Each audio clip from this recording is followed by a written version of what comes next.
Oh, hello, friends. It's Chuck, and I'm here at the YearlyKos Convention in downtown Chicago, which is a huge gathering of progressive bloggers, activists, and organizations from YearlyKos, which is the largest and one of the most influential political blogs on the whole interwebs. Any second now, we're going to see this auditorium filled. Oh, there they are. All of your favorite candidates. Your Kuciniches, your Edwards, your Clintons, your Obamas. They've all gathered here to answer questions face-to-face from bloggers, which just goes to show how influential they've become. I don't want to make a long speech, because part of what all of you represent is a different way of doing politics, where it's not just one way. And I'm lecturing and yakking, and all of you are falling asleep. Hillary Clinton got into hot water when it was announced she would not be appearing in a one-on-one session with the bloggers. It made national news when she reshuffled her schedule to make the appearance. You know, not everybody says nice things about me, but yeah, I know it's a burden I have to bear. But let me start by saying something perhaps a little unexpected, and that is thank you. Thank you for caring so much and being so involved in helping us create a modern progressive movement in America.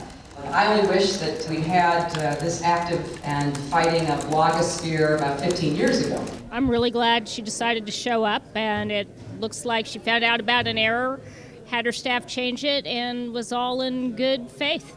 She's much more personable than the press portrays her in general. All right, my name's Jacob Alpin-Sheriff. I'm a rising sophomore at the George Washington University, and I came because I spend way too much time on the YearlyKos, so I figured I had to come and meet people and spend a couple $100, you know. My name's Raleigh Munns, fugitive on YearlyKos. I'm a reference librarian from University of Missouri St. Louis, and a Deaniac. Howard Dean brought me here. What you have done in the last 6 years is to set this country on the path of restoring the democracy that George Bush and the Republicans have tried to undermine. And I thank you. Howard Dean brought blogging and presidential politics together, but video bloggers are playing an increasingly important role, with some being invited to the Democratic National Convention in 2008. The convention this year will be in Denver, Colorado, at the Pepsi Center, and we're going to break down the walls. We're going to make this convention open access, and if you can't be at the convention, you will feel like you're at the convention. We want video bloggers to come out. We want people to understand what it's like to be at the convention through the eyes of video bloggers and text bloggers. So it's really going to be almost competing with network news. Video blogger will have their cameras on 24 hours a day, and there's going to be a lot of really interesting stuff that goes on that doesn't happen on the stage. And we want everyone to see. We want this to be the most open convention in the history of the conventions. The desire to get away from traditional horse race coverage of presidential politics was a strong one at YearlyKos. NYU's Jay Rosen was on hand to discuss his new project, Offthebus. What does that mean, off the bus? Off the bus means we're not on the bus with the regular campaign press. We don't take a horse race approach to journalism. We have thousands of people on our mailing list.